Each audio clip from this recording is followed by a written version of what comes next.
एक सेठ और सेठानी प्रेम से रहते थे। जो भी घर में सामान था, जो भी भोजन बनता था, सेठानी भी खुश और सेठ जी भी खुश रहते थे। पड़ोसी देखते थे तो बड़े आश्चर्य में पड़ जाते थे कि इतना खुश क्यों रहते ये लोग। तुम ज्यादा खुश रहो ना तो भी लोगों को आश्चर्य होता कि इतना खुश क्यों। तुम ज्यादा विकास करो, बेतहाशा उन्नति कर दो तो लोगों को आश्चर्य हो जाता इतनी उन्नति हुई कैसे। लोगों के अंदर उठापटक पैदा हो जाती है। तुम बहुत अच्छी गाड़ी ले आओ, तुम्हें जानने वाले लोग डिस्कस करने लग जाते हैं कि इतनी बड़ी गाड़ी कैसे लाया। तुम बहुत अच्छा मकान बना दो, लोग विस्मय में पड़ जाते, चकाचौंध हो जाते, अरे इतना बड़ा मकान कैसे बनाया है, आखिर पैसा मिला कहां से। ये नहीं सोच रहे कि हमको पैसा मिला क्यों नहीं, मेरे पास है क्यों नहीं, मेरा मकान बना क्यों नहीं, ये चिंता नहीं। तुम्हारा क्यों बन गया है इस बात की चिंता ज्यादा है। ये बहुत कम लोग सोचते हैं मेरा नाम क्यों नहीं है।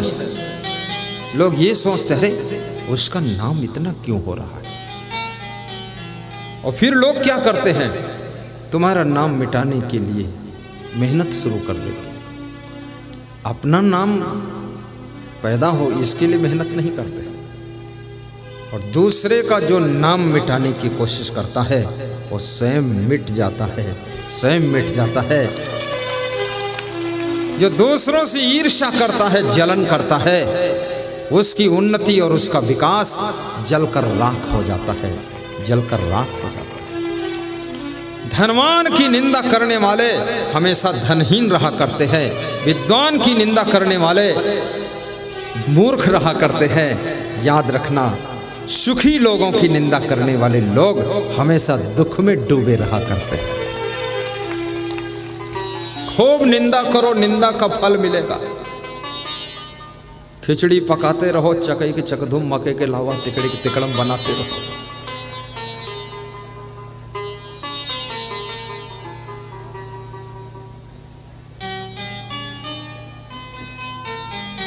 जो तुम बनना चाहते हो उसकी निंदा मत करो।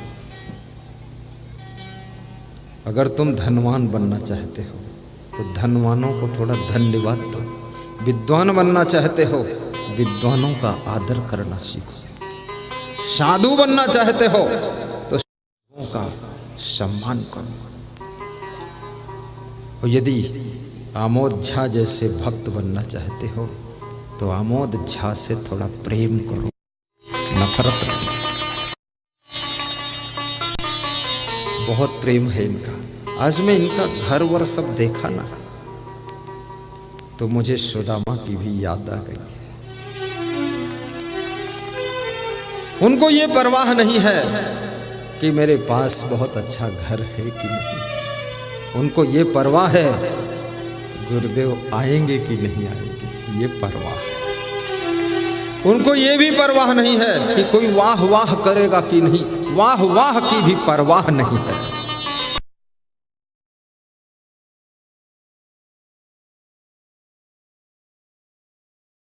ये नहीं, इस क्षेत्र के नर नारियों के लिए, पौड़ा ग्रामवासियों के लिए और बेगूसराय जिला, अनेक जिले के लोग गुरु का दर्शन पा जाए, सत्संग सुन लें। क्योंकि उन्होंने दर्शन तो बेगूसराय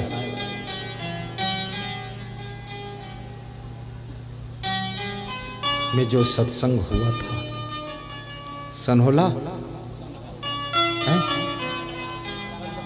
सनहा परोरा सुहावन लागेला, सनहा परोरा की धरती सुहावन लागेला। बड़े ऊंचे गायक हैं सिया राम साहू जी, लेकिन समझदार भी है। क्यों?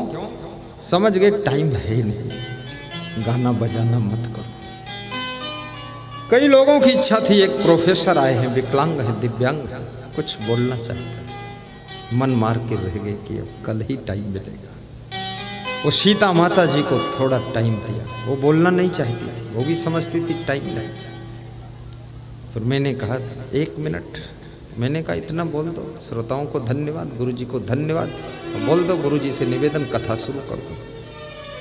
हमने इतना बता दिया उनको, हालांकि वो भी कथाकार ही है, पर हमने कहा बता देने, कथाकार क्या कोई आकार तो पता ही नहीं कितना बड़ा आकार हो जाए, बोलना शुरू कर। 2 मिनट। जो लोग आज शेष रह गए, कल उनको 2-2 मिनट का टाइम दे दिया जाए। मैं सबका सम्मान करता हूं, आदर है। तो वहां उस परोरा ना, सन्हा परोरा की धरती पर सत्संग हुआ था। वहीं पर झा साहेब से मिलन हुआ मेरा, और झा साहेब ने कहा कि मेरे यहाँ आप आइए। तो मैंने कहा किस तरह से आऊँ, 1 घंटे के लिए आऊँ कि 2 दिन के लिए आऊँ? बोले 2-3 दिन के लिए आऊँ। तो मुझे लगा कि ये कैसे प्रोग्राम कर पाएंगे, लेकिन यहाँ आने के बाद लगा कि प्रोग्राम जब कहीं होता है प्रेम, श्रद्धा और निष्ठा से ही सफल होता है, और प्रोग्राम किसी चीज से सफल नहीं होता।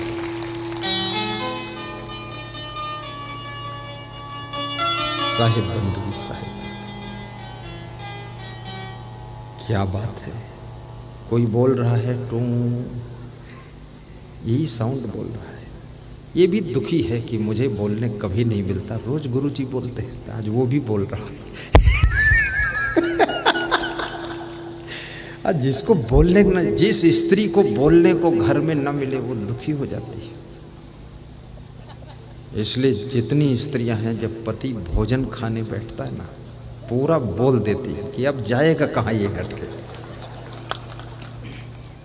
इसलिए पति लोग, कई पति तो ऐसे जो होटल में ही खा के आ जाते हैं, घबराते हैं कि वहां लाउड स्पीकर चालू हो जाएगा। लेकिन शास्त्र कहते हैं कि भोजन करते समय कोई ऐसी बात नहीं करना चाहिए जो भोजन खाने वालों को चिंता हो जाए। बस भोजन खाते समय तो प्रायः थोड़ा प्रवचन लगाइए, सुनिए बस। और जो लोग साथ में ही रहते हैं हमेशा, बहुत ज़्यादा बातचीत की जरूरत भी नहीं रहती है। हमारे साथ में जितने संत रहते हैं, कई संतों से 1-1 महीना बाद बात करता हूँ मैं, उनको देख लेता हूँ, हमको देख लेते, बस समझ जाते वही है, बस कोई बात नहीं। नजर से नजर ने मुलाकात कर ली, रहे दोनों खामोश मगर बात कर ली, मगर बात कर ली। अभी यहाँ इतने भक्त बैठे हैं, मैं उनको देख लेता हूँ, वो हमको देख लेते हैं। इतने में भी वो भी तृप्त है, हम भी तृप्त हैं। उनको भी पता है इतना भी बहुत है। गुरु की नजर पड़ गई। बोलो मंडल सांसद भागलपुर के, उनके यहाँ मेरा निवास था रात्रि में। आज विदाई के समय उनकी माँ ने कहा कि कुछ मंत्र जंतर पढ़ देना, इस घर पर किसी की नजर ना लगे।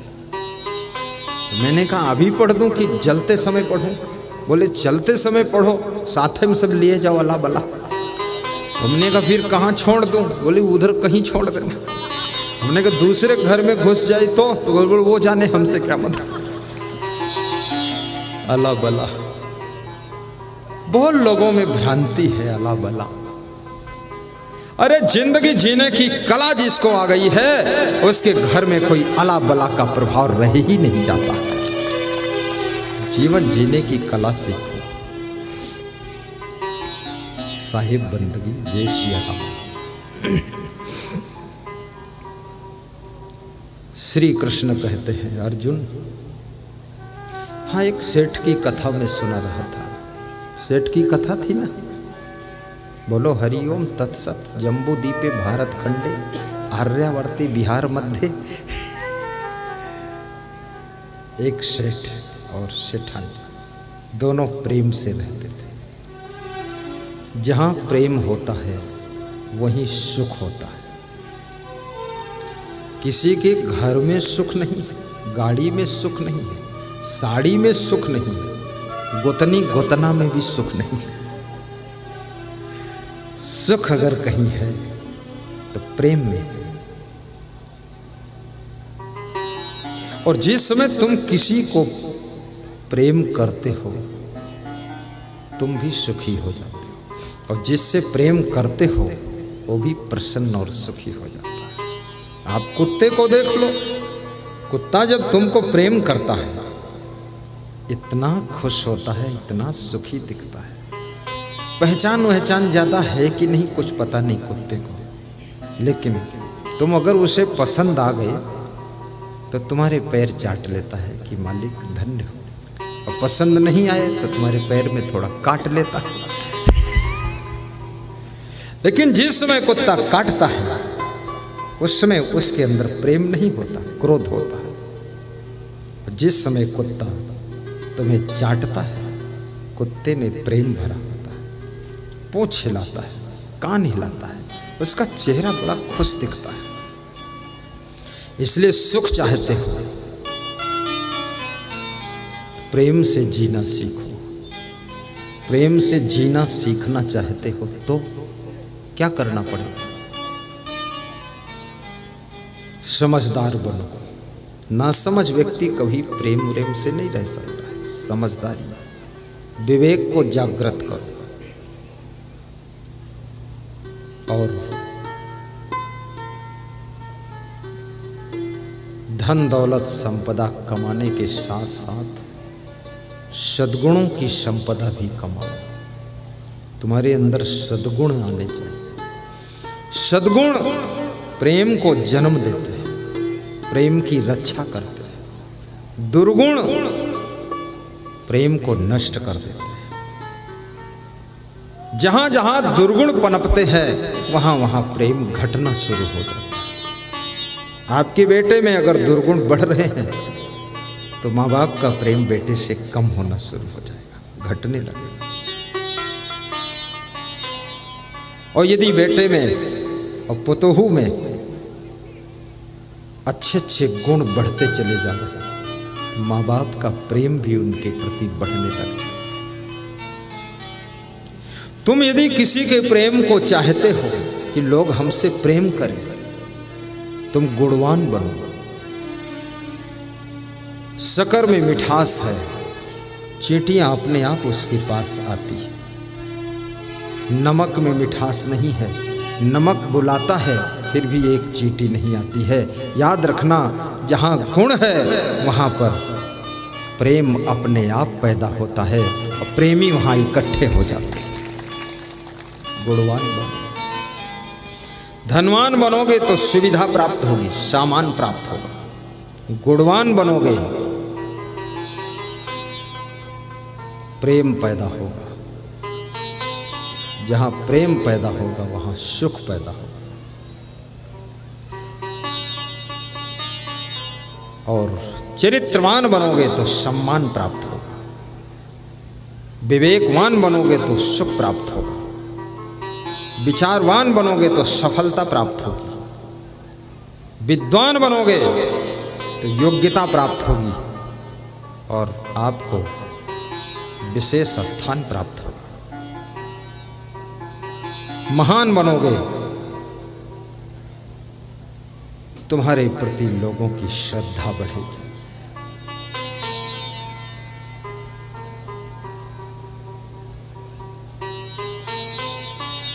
इसलिए मैं बारंबार समझाता रहता हूं, धनवान भी बनो, गरीब बनकर मत जियो।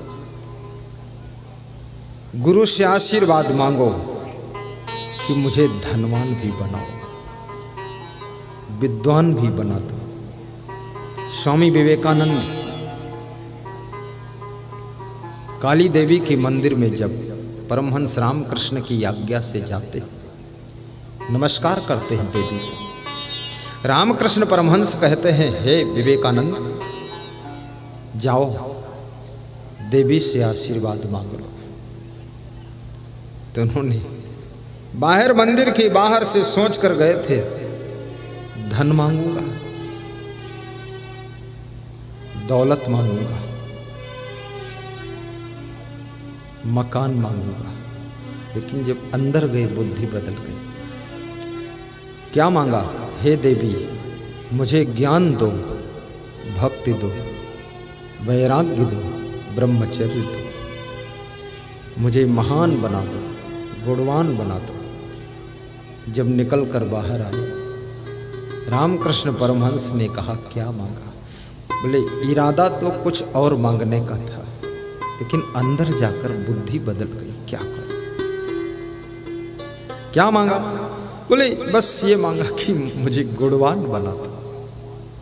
अच्छा, और वैराग्यवान बना दो, चरित्रवान बना दो। बोले, विवेकानंद, जहां वैराग्य होता है, गुण होते हैं, वहां धन तो छाया की तरह चलाता है, उसे मांगने की जरूरत नहीं।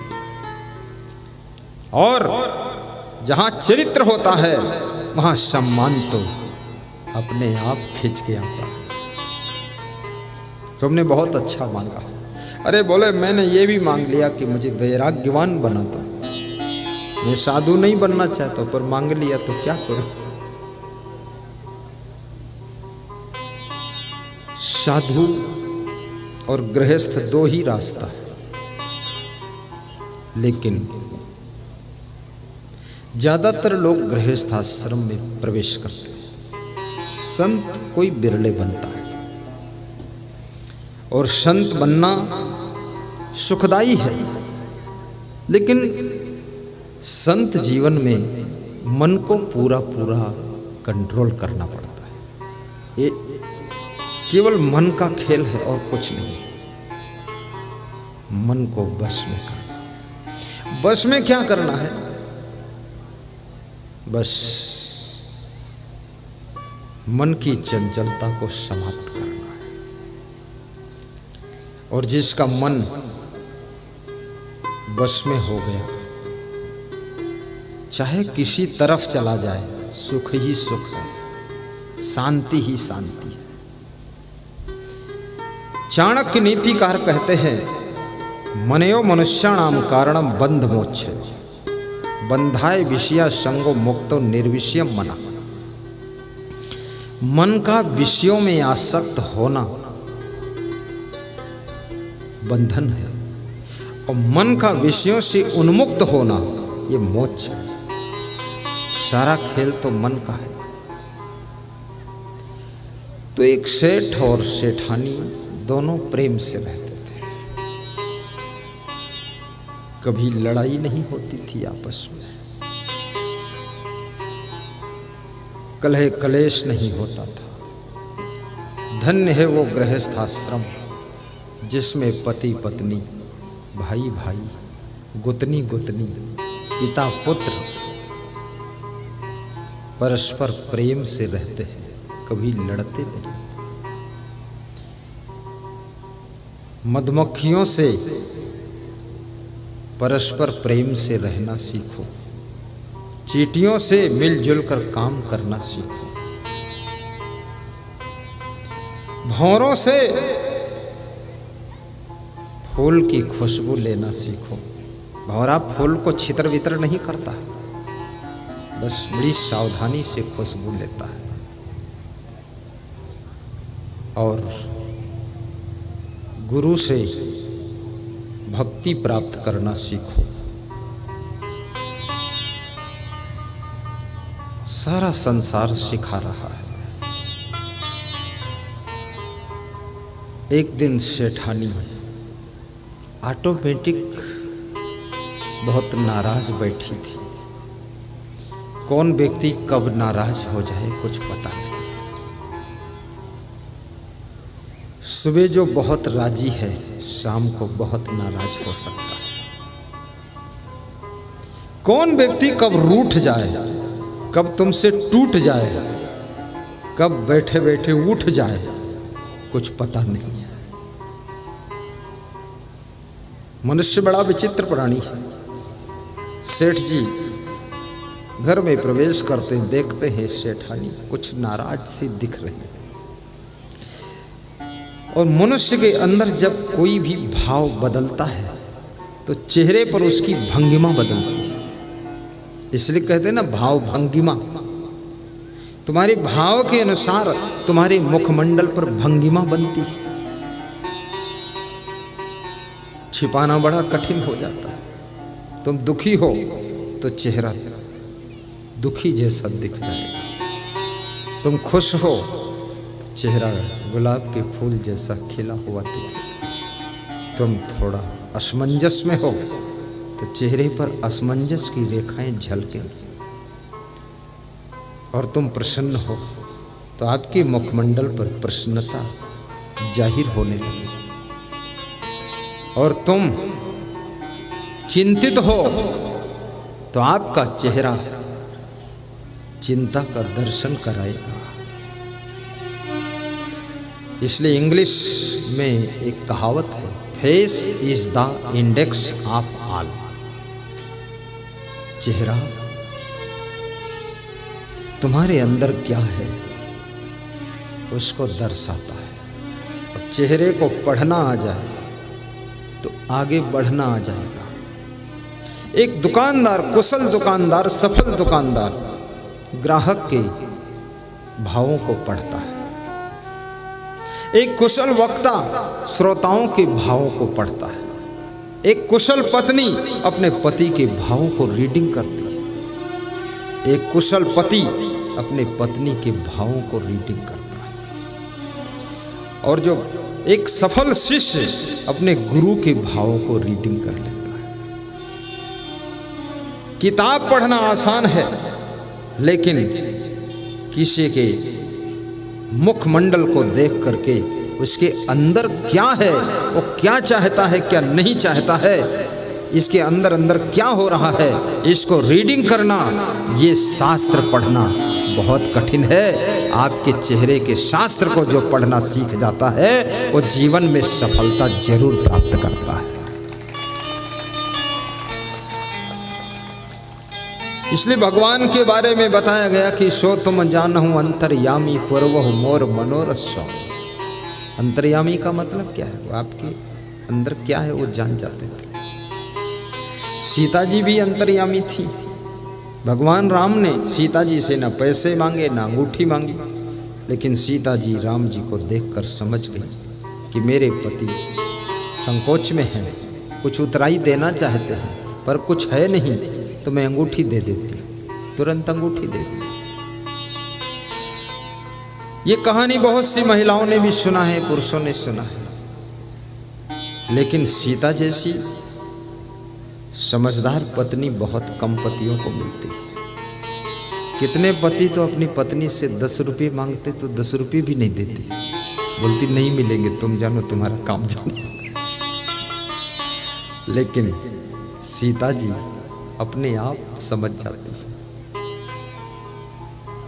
पति की प्रसन्नता तुम्हारा सबसे बड़ा आभूषण है। पत्नी की खुशी ये तुम्हारे घर की शोभा है। अतिथि का सत्कार तुम्हारे घर का सम्मान है। गुरु का आगमन तुम्हारे घर की शुद्धि है। गुरु की वाणी का श्रवण तुम्हारे जीवन की विशुद्धि है। और तुम्हारे मन की भक्ति तुम्हारे जीवन को ही मंदिर बना देती है।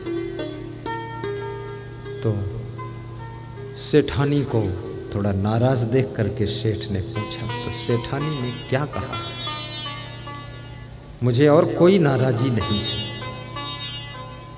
पड़ोस में मोची रहता है, जूते सिलने का धंधा करता है।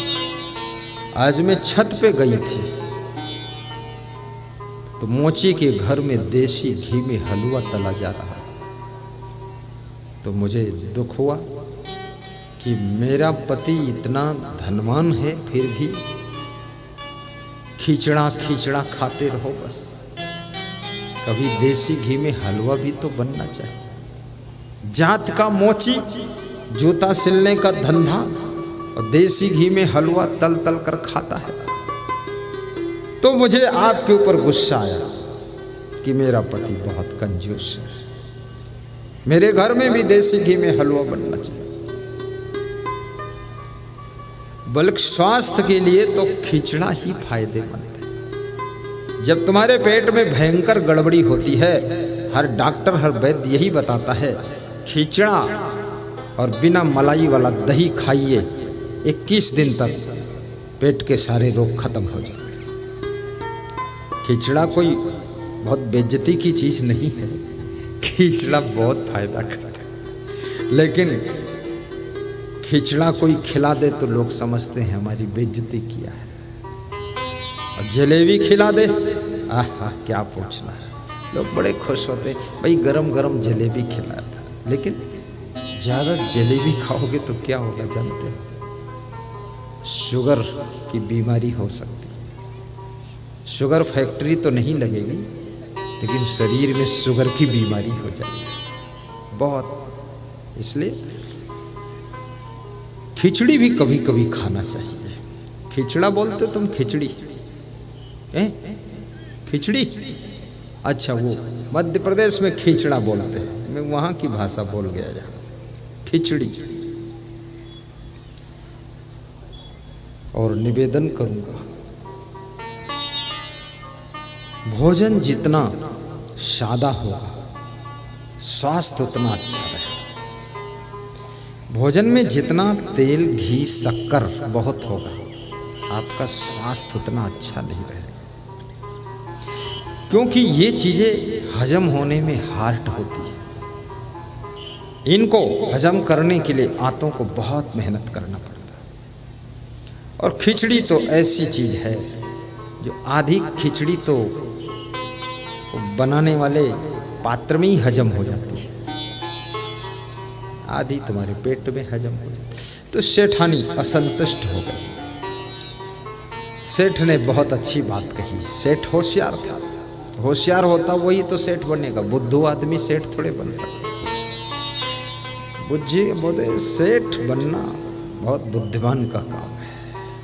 बुद्धू आदमी तो ऐंठ सकता है, सेठ नहीं हो सकता। और ज्यादा जो ऐंठ दिखाए वो सेठ वेठ नहीं बनेगा। सेठ बनने के लिए बहुत गम खाना पड़ता है। तो सेठ ने क्या कहा मुस्करा करके, अरे सेठानी ये छोटी सी बात, ये तो देसी घी में हलवा बने न बने वो अलग बात है, लेकिन आपको मालूम नहीं है वो मोची जो है बुद्धिमान नहीं। वो देसी घी में हलवा बनाकर खाता है, वो खाम खाम पैसे खराब करता है। आखिर घाटी के नीचे सब माटी ही होना, क्या फायदा उसको खाने से? अपन खिचड़ी भी ठीक है। सेठानी ने कहा नहीं नहीं,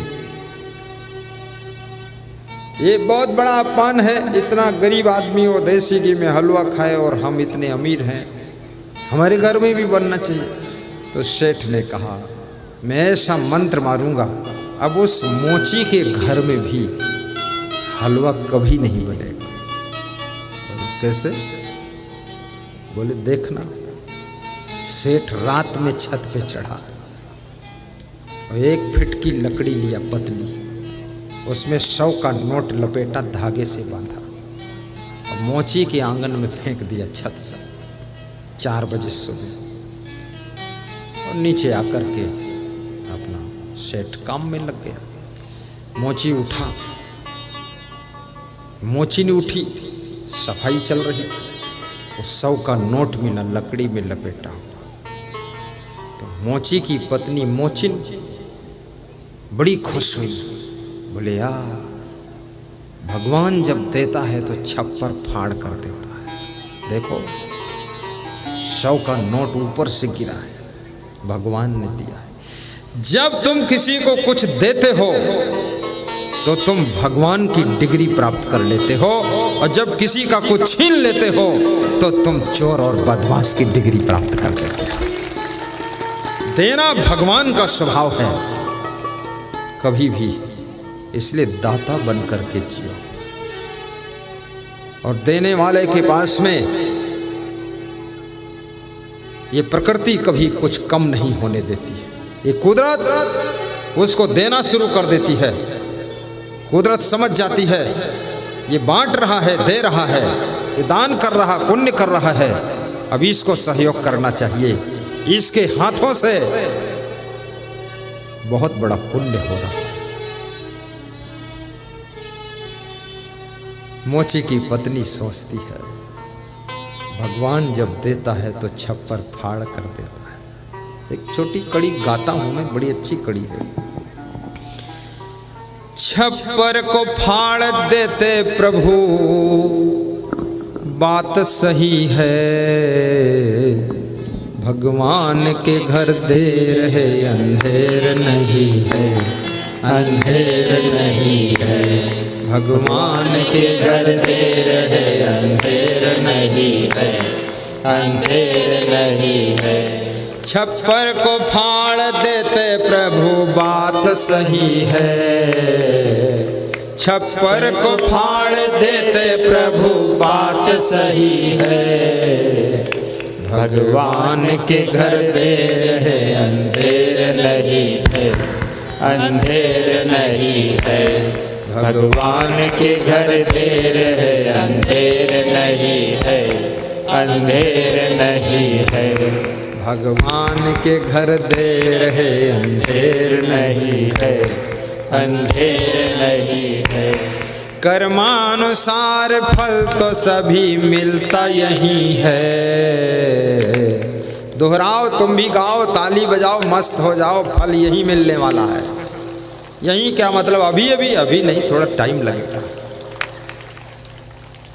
कर्मानुसार फल तो सभी मिलता यही है,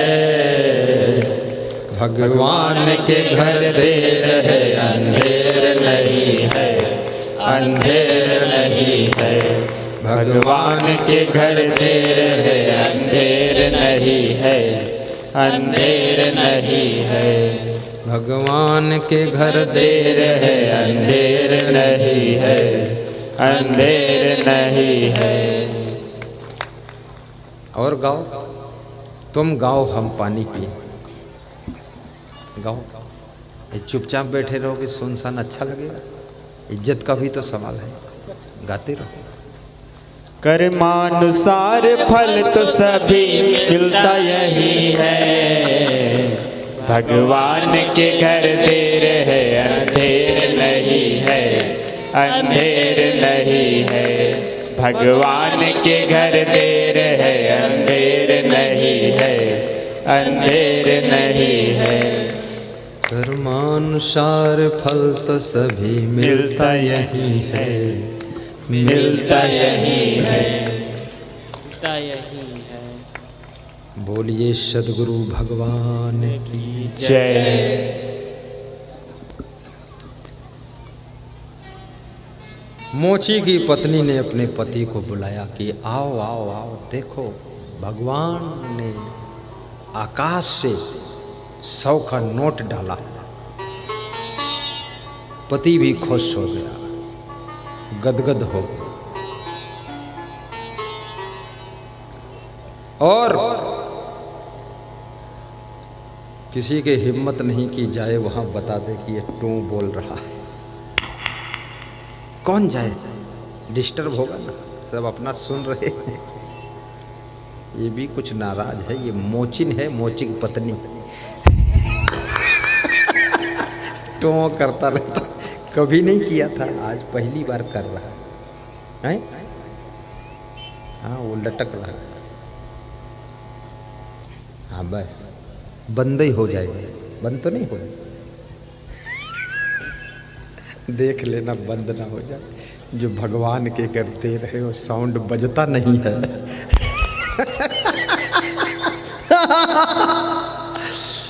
बहुत मजा आया। क्या हुआ, मोची खुश हो गया। मोची और मोचिन दोनों ने सलाह किया, ये 100 रुपये तो भगवान ने आकाश से गिरा दिया मेरे आंगन में, अब इसका जोड़ा लगाना है। 1-1 रुपये 8-8 ने रोज बचाना शुरू किया।